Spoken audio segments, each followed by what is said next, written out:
with his shoulder. He tried to grab on, but it swiveled on its pedestal, and it twisted from his grasp. The floor beneath him was at a 45-degree angle, and with the boat rolling fast, he tumbled across the wheelhouse. His forehead struck the sharp metal corner of the radar unit mounted overhead with such force that when his face collided with the doorframe, he hardly felt it.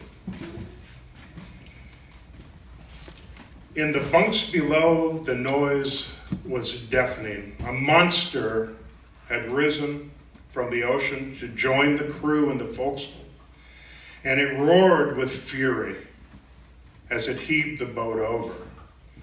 The teacher, wrapped in his sleeping bag, fumbled with the zipper until the angle of the hull of the roll became so steep that he slid head first out of the bunk and he fell toward the floor.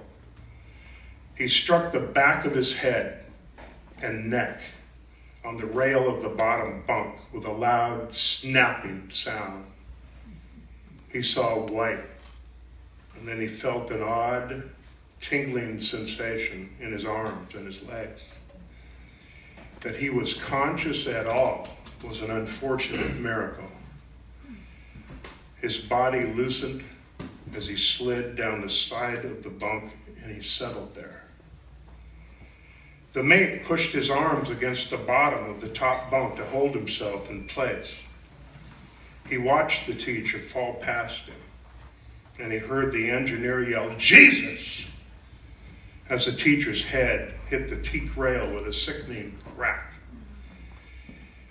In the dim light, he looked into the teacher's eyes as the man slid downward. He wore a matter-of-fact look, like he was discussing fish price over coffee. There was no expression of pain on his face. The boat continued to roll, groaning, creaking like it was coming apart. The mate could hear the clatter of dishes and pans crashing around the galley. "We're going over!" He swung his legs out into the space between the bunks, and he stood on the side of the port berth, his feet only inches from the teacher's face. If the boat kept rolling, they'd be dealing with a flood of cold water very soon. With no way out, the bunks would become coffins. "Out!" he yelled at the top of his lungs. "We have to get topside! Now! Get out!" There was an answering shout from the engineer as he struggled to exit his nearly vertical bunk. The mate started moving for the entryway into the galley. The boat shook as the house slammed against the water. "That's it," he thought. "We're fucked." His chest constricted as a rising tide of panic surged through him. An access door to the galley led downward to the now flooded engine room. As the boat completed her roll to port, the water in the engine room blew the door open. The mate froze, horrified. The water creamed off the now vertical floor and came racing toward him. He turned for the teacher. "You have to get up!" As he reached for the prostrate man who stared blankly back. At the same time, the engineer finally disentangled from his sleeping bag and, nearly standing on his head, swung his legs over the edge of the bunk, and he caught the mate hard above the eye with his boot. Stunned, the mate fell backwards with a splash just as the water reached the forecastle.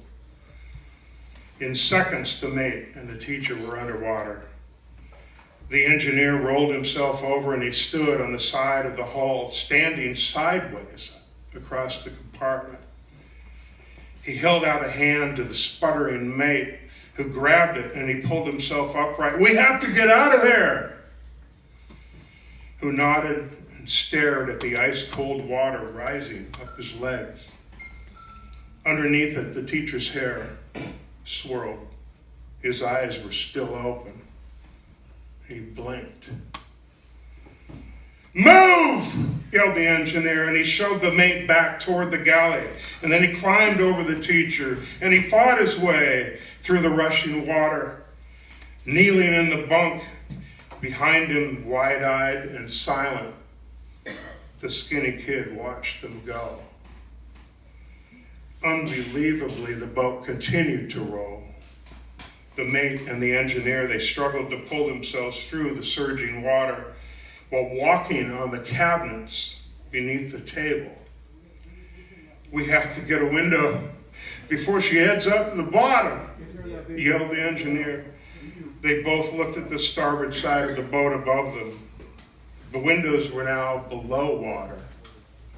The roll of the boat was slowing, but it was taking them deeper. And what little light they had was almost gone. The engineer picked up a deck broom, floating over them. He goes, "Get back!" The mate stepped backward, and his feet went out from under him as his socks slipped on the wet cabinet. He crumpled beneath the table behind the engineer, who raised the brush, and he threw it with a growl at the starboard window. The handle punctured the glass and stuck there, suspended in the air. The window cracked and bulged in slow motion as the two men stared. Then with a great roar and a rush of air, they were engulfed in a torrent of ice-cold water and pieces of broken glass. The engineer twisted away as the force of water slammed him into the side of the table. He caught a glimpse of the mate pinned to a window under the table in the port side of the cabin, and he felt a sharp pain in his side, and he looked down to see a large triangle of glass sticking out of his torso under his arm. Already waist deep, the rushing water continued to pummel him, and he strained with the other arm to reach the bloody glass. The mate felt the pressure from the initial torrent of water ease as the cabin filled, and with the water flooding in, there was no getting out the starboard window. The galley was almost full of water. They only had time for a few more lungfuls of air. He pushed himself above the table and he gasped a breath. He went under the table again, feeling his way along in the dark. He fought the chaos of the rushing water until he was next to the port window. Using the table for leverage, he kicked the window with his feet. Underwater, he heard a snap, but it didn't break. He slid deeper to get a better angle, and again he kicked, and again, and again. Eyes burning with salt, he finally broke through. His calf caught on a broken shard of glass stuck in the pane.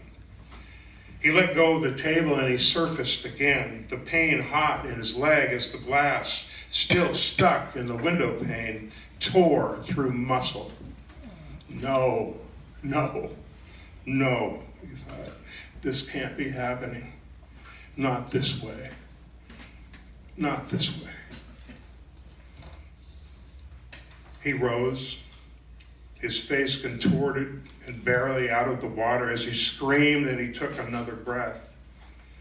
He went under again and floating, he lifted his leg away from the glass with his arms. Freed, he spun around, trying to feel his way back to the opening. Something bumped his shoulder in the dark. He reached out and he grabbed the deck brush.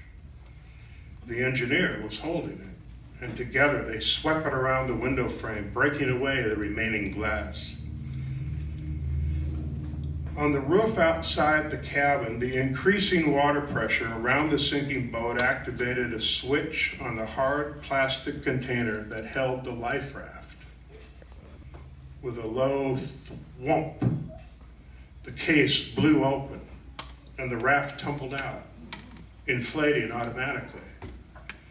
The partially expanded raft floated upward directly under the sinking vessel. It rolled off the roof.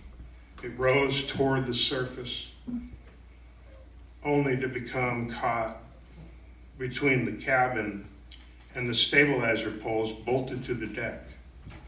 Filling with air, it wedged its way higher and tighter, the pressure stretching the fabric around the poles until overwhelmed, it burst.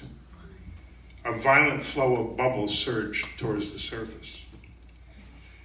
Trapped inside the deflated and snagged fabric of the raft, an emergency position indicating radio beacon automatically transmitted a repeating distress signal and a location information to GOES weather satellite in orbit 24,000 miles above the Earth.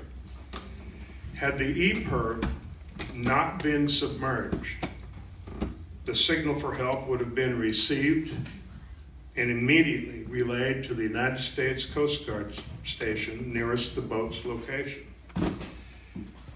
From 20 feet below the surface and sinking, the signal had no chance of escaping the dense and cold water.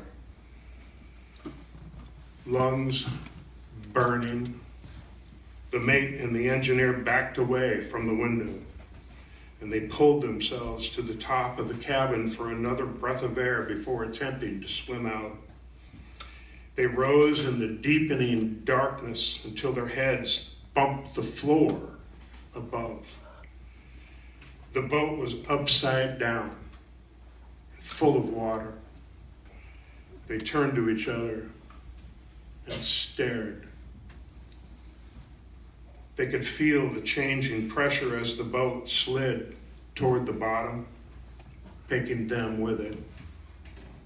The engineer shook his head, but the mate swam off, frantically looking for a pocket of air. With a look of resignation on his face, the engineer exhaled. Completely capsized, the boat didn't linger. Once the windows were breached, the water engulfed the cabin. What remaining air that might have kept the hull on the surface was quickly purged. Bubbles roiled on either side of the capsized hull as it settled into the water. The air in the aft storage locker held the stern for a long moment, but the rest of the vessel was too heavy. And with a hissing exhale, it slipped under. Bubbles raged, then showed for several minutes as the sun broke the horizon and a new day began. The surrounding mountaintops reflected golden yellow from the snow-capped peaks. The water echoed a cloudless ice blue sky. A pair of seagulls, attracted to a few final ripples stirring in the center of the bay, circled and landed. Finding nothing, they took flight once more, wingtips striking the surface again and again and again.